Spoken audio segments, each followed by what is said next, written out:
Hi friends, welcome to MG time. ഇന്ന് നമ്മൾ തയ്യാറാക്കാൻ പോകുന്നത് നല്ല ടേസ്റ്റി ആയിട്ടുള്ളൊരു ചിക്കൻ പൊടിയാണ്. ഈ ചിക്കൻ പൊടി ഈ രീതിയിൽ തയ്യാറാക്കുവാണെങ്കിൽ ഫ്രിഡ്ജിൽ എയർ ടൈറ്റ് ജാറിൽ സൂക്ഷിച്ചാൽ ഏകദേശം 3 ആഴ്ച വരെ നമുക്കിത് ഉപയോഗിക്കാനായിട്ട് പറ്റും. ചോറിനും കഞ്ഞിക്കും ദോശയ്ക്കും ചപ്പാത്തിക്കും ഒപ്പം കഴിക്കാൻ പറ്റുന്ന ഈ ടേസ്റ്റി ചിക്കൻ പൊടി എങ്ങനെയാണ് തയ്യാറാക്കുന്നതെന്ന് കണ്ടു നോക്കാം. അതിനായി ഞാനിവിടെ 1/2 കിലോ ബോൺലെസ് ചിക്കൻ കഴുകി വൃത്തിയാക്കി ചെറുതായിട്ടൊന്ന് കട്ട് ചെയ്ത് എടുത്തിട്ടുണ്ട്. ഇനി ഇതിലേക്ക് ഒരു 1/4 ടീസ്പൂൺ മഞ്ഞൾപ്പൊടി ഇട്ട് കൊടുക്കാം. 1 ടീസ്പൂൺ കാശ്മീരി മുളക് പൊടി, 1/2 ടീസ്പൂൺ കുരുമുളക് പൊടി, 1/2 ടീസ്പൂൺ ഗരം മസാല. ഇതിനാവശ്യമായ ഉപ്പിട്ട് കൊടുക്കാം. ഞാനിപ്പോൾ ഇവിടെ 1 ടീസ്പൂൺ ഉപ്പാണ് ഇട്ട് കൊടുത്തിരിക്കുന്നത്. 1 teaspoon lemon juice, 1 table spoon ഇഞ്ചി വെളുത്തുള്ളിയുടെ പേസ്റ്റ് ചേർത്ത് കൊടുക്കാം.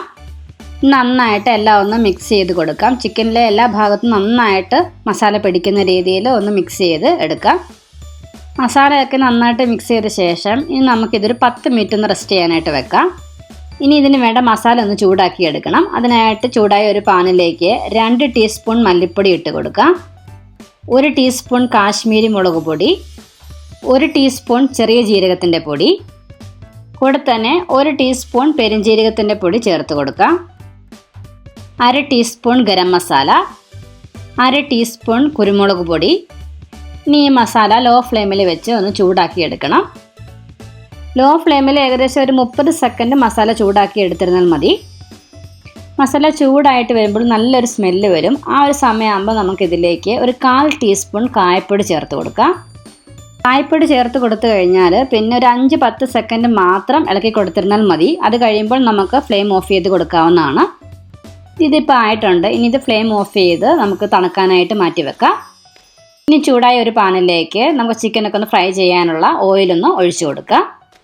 ഓയിലൊന്ന് ചൂടായി വരുമ്പോൾ നമ്മൾ മസാല പുരട്ടി വെച്ചിരിക്കുന്ന ചിക്കൻ കുറേശ്ശെയായി ഇട്ട് കൊടുക്കാം. ഇനി ഈ ചിക്കനൊക്കെ മീഡിയം ഫ്ലെയിമിൽ വേണം നമ്മളൊന്ന് ഫ്രൈ ചെയ്തെടുക്കാനായിട്ട്. ഒരു സൈഡിൽ നിന്ന് ബ്രൗൺ കളറായി വരുമ്പോൾ നമുക്കെല്ലാം ഒന്ന് തിരിച്ചിട്ട് കൊടുക്കാം. ചിക്കൻ്റെ ഒരു പുറം ഭാഗമൊക്കെ നന്നായിട്ട് ക്രിസ്പിയായി വരണം. അതുവരെ ഒന്ന് വെയിറ്റ് ചെയ്യാം. ഇപ്പോൾ ചിക്കനൊക്കെ നന്നായിട്ട് ക്രിസ്പിയായി വന്നിട്ടുണ്ട്. ഇനി നമുക്കിത് എണ്ണയിൽ നിന്നും കോരി മാറ്റാം.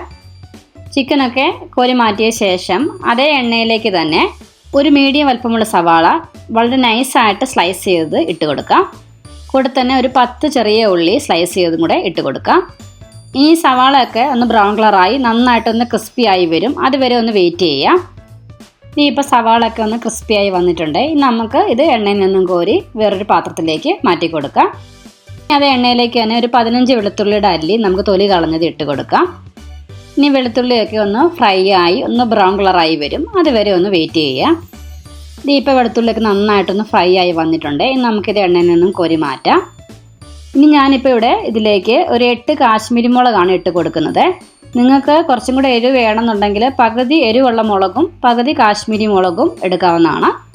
മുളകൊന്ന് ഫ്രൈ ആയി വരുമ്പോൾ നമുക്ക് എണ്ണയിൽ നിന്നും കോരി പാത്രത്തിലേക്ക് മാറ്റി കൊടുക്കാം. ഇനി ബാക്കിയുള്ള എണ്ണയിലേക്ക് നമുക്ക് കുറച്ച് കറിവേപ്പിലയും കൂടി ഇട്ട് കൊടുത്ത് അതൊന്ന് ഫ്രൈ ചെയ്തെടുക്കാം. ഇനി കറിവേപ്പില ഒന്ന് ക്രിസ്പി ആയിട്ട് വരുമ്പോഴത്തേക്ക് നമുക്കിത് എണ്ണയിൽ നിന്നും കോരി മാറ്റാവുന്നതാണ്. ഇനി ഇതിൻ്റെ എല്ലാം ചൂടൊക്കെ ഒന്ന് മാറി നന്നായിട്ടും തണുത്ത് വരണം. അതുവരെ ഒന്ന് വെയിറ്റ് ചെയ്യാം.